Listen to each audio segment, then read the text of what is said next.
Welcome to my channel. मेरा नाम है मृदुला और आज हम डिस्कस करने वाले हैं फार्माकोग्नोसी के बारे में कि इसकी क्या हिस्ट्री है और कैसे ये टाइम के साथ जो है वो धीरे धीरे डेवलप हुआ। तो बेसिकली फार्माकोग्नोसी फार्मास्यूटिकल साइंस का वो ब्रांच है जो कि डील करता है किसी भी क्रू ड्रग के स्टडी के बारे में। और ये क्रू ड्रग जो है वो नेचुरल रिसोर्सेज से मिलेंगे। इसमें कैसे किसी क्रू ड्रग को कल्टिवेट किया जाता है, कैसे कलेक्ट करते हैं, प्रॉपर उसका आइडेंटिफिकेशन, फिर उस जो भी ड्रग है उसका प्रॉपर इवैल्यूएशन, फिर उसको प्रोसेस करके उसके केमिकल कंस्टिट्यूएंट को पता करना, उसके यूज़ को पता करना और फिर उसकी क्वालिटी को प्रॉपर हर एक स्टेप पे जो है वो कंट्रोल करना। ठीक है, तो इसे हम फार्माकोग्नोसी कहते हैं। फार्माकोग्नोसी ये जो टर्म है इसको सिडलर CA ने 1815 में जो है वो कॉइन किया था।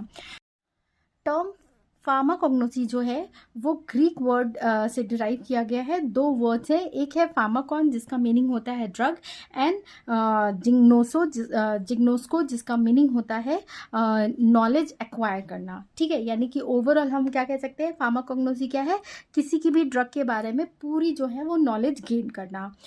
अगर जो फार्माकोग्नोसी है यानी कि हमारे एशियन टाइम से जो है वो हर्बल मेडिसिन जो है वो यूज़ किए जा रहे हैं। मतलब जब से सिविलाइजेशन स्टार्ट हुआ है ह्यूमंस ने प्लांट को एज अ मेडिसिनल पर्पस के लिए यूज़ करना स्टार्ट कर दिया था।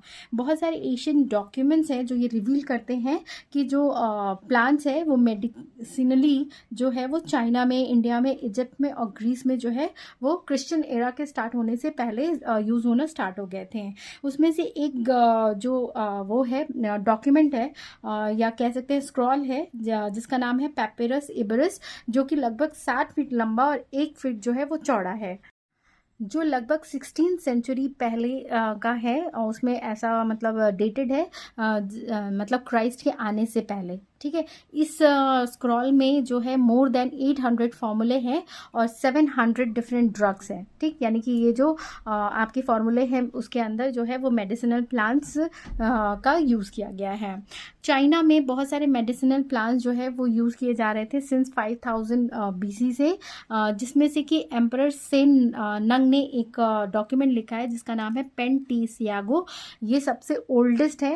ठीक है, इसके अंदर 365 ड्रग्स जो है वो प्रेजेंट है जो कि मेडिसिनल यूज के हैं। आयुर्वेदा जिसको कि हम जानते हैं ये इंडिया का मेडिसिन का सिस्टम है जो कि बहुत टाइम पहले से, यानी कि जो ऋषि मुनि थे वो सारे जो है वो मेडिसिन को जो मेडिसिनल प्लांट्स को या फिर प्लांट्स को एज अ मेडिसिन यूज करते थे।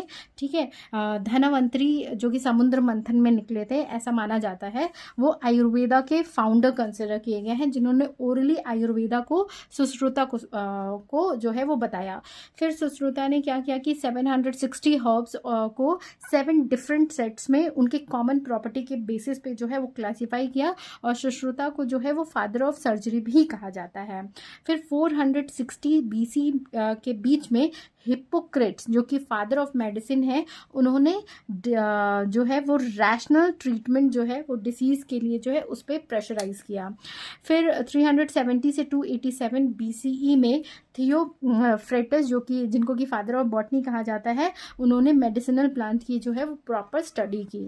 80 AD के बीच में जो है डायस्कराइट ने मटेरिया मेडिका लिखा जिसके अंदर मेडिसिनल प्लांट्स थे और साथ ही उनके यूज भी लिखे गए थे। फिर बिटवीन 131 से 200 AD में गैलन ने अपने एपोथिकैरी में, एपोथिकैरी मीन्स कि वो एक ऐसे पर्सन थे जो डिफरेंट, उनको हर्बल ड्रग्स के बारे में नॉलेज थी, मतलब मेडिसिनल प्लांट्स की नॉलेज थी और वो डिफरेंट मेडिसिनल प्लांट्स को मिक्स करके लोगों को प्रोवाइड करते थे अलग अलग डिसीज़ के क्योर के लिए। तो उन्होंने अपने प्रिपरेशन में ओपियम जो है वो यूज़ किया था। बाद में उनके इस मेथड को गैलेनिकल फार्मेसी के नाम से भी जाना गया। फिर 1645 से 1750 में ली मैरी ने जो है वो एक्सट्रैक्शन मेथड का इम्पोर्टेंस बताया और साथ ही डिस्क्राइब किया था उस समय फॉक्सग्लोव के मेडिसिनल प्रॉपर्टी को। फिर 1707 से लेके 1778 में कार्ल लिनियस ने बाइनोमियल सिस्टम ऑफ नोमेनक्लेचर जो है वो डेवलप किया था।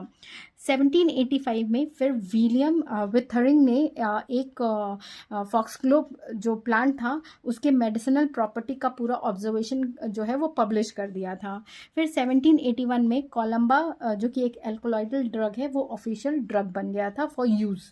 ठीक, फिर 1806 में फेडरिच सर्टनर ने क्या किया कि ओपियम से मॉर्फिन का जो है आइसोलेट किया था। फिर 1850 में C.A. सिडलर ने टर्म फार्माकोग्नोसी अपने बुक एनालेक्टा फार्माकोग्नोस्टिका में जो है वो यूज़ किया था। फिर 1817 से लेके 1820 के बीच में पेटेलियर ने जो है वो स्ट्राइकोनस नक्स वोमिका, एमेटीन इपेकाकुआना से, पाइपरीन ब्लैक पेपर से, और क्विनिन और सिंकोनिन जो है वो सिंकोना से जो है वो आइसोलेट किया था। फिर 1828 में पॉस्लेट और रीमन ने मिलकर टोबैको लीफ से निकोटिन जो है वो आइसोलेट किया था। फिर 1852 में स्टैस जो थे उन्होंने एल्कलॉइड के डिफरेंट मेथड ऑफ एक्सट्रैक्शन जो है वो डेवलप किया। फिर उसके बाद 1862 से 1863 के बीच में बेंथम और हुकर ने मिलके Bentham and Hooker system of plant classification जो है वो दिया था। फिर उसके बाद इस तरह से धीरे धीरे जो है देखिए आप डेवलपमेंट हो रहा था फार्माकोग्नोसी का। उसके बाद 19वीं सेंचुरी में मटेरिया मेडिका जो टर्म यूज़ किया जाता था जो उन सब्जेक्ट्स के लिए जो कि मेडिसिनल सब्सटेंस से डील करते थे उनके लिए फार्माकोग्नोसी टर्म जो है वो यूज़ किया जाने लगा। फिर 19 से 20 सेंचुरी के मतलब बीच में, मतलब लेट 19 सेंचुरी कह सकते हैं, फार्माकोग्नोसी जो है वो अब सिर्फ मेडिसिनल प्लांट को डिस्क्राइब नहीं करता था, लेकिन उसके साथ उसने बॉटनी, माइक्रोस्कोपी, केमिस्ट्री, फार्माकोलॉजी और क्वालिटी कंट्रोल जो है ये सारे डिसिप्लिन को भी इन्वॉल्व करके उसके साथ अब प्लांट्स के बारे में जो है वो डिस्क्रिप्शन देने लगा था।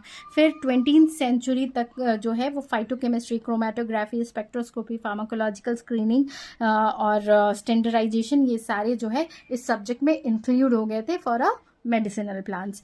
फिर आज के डेट में जो है फार्माकोग्नोसी के अंदर आपको ड्रग डिस्कवरी हो गया है, मतलब चूंकि लोग इसके कम नेचुरल सोर्सेज से ऑब्टेन ड्रग के कम साइड इफेक्ट होने की वजह से उसके तरफ शिफ्ट हो गए हैं। तो इस फील्ड में अब नए नए ड्रग्स जो है वो फॉर्मुलेट किए जा रहे हैं, डिस्कवर किए जा रहे हैं, ठीक है। और अलग अलग टेक्निक जैसे biotechnology, tissue culture, DNA based authentication, phytopharmaceutical, nutraceuticals, ये सारी चीज़ें जो है वो आज की डेट में फार्माकोग्नोसिस से कंबाइन करके एक नई फील्ड बन चुकी है। तो ये था ऑल अबाउट कि आपका कैसे फार्माकोग्नोसी जो है वो एशियन मतलब सिविलाइजेशन के टाइम से स्टार्ट होके प्रेजेंटली उसका रूप जो है वो कैसे चेंज हो गया है, मतलब वो कितना एप्लीकेबल हो गया है, कितना वैल्यूएबल हो गया है और कैसे कैसे डेवलप हुआ। अगर आपको मेरा ये वीडियो पसंद आए तो प्लीज़ इसे लाइक, शेयर और कमेंट करें। Thank you for watching.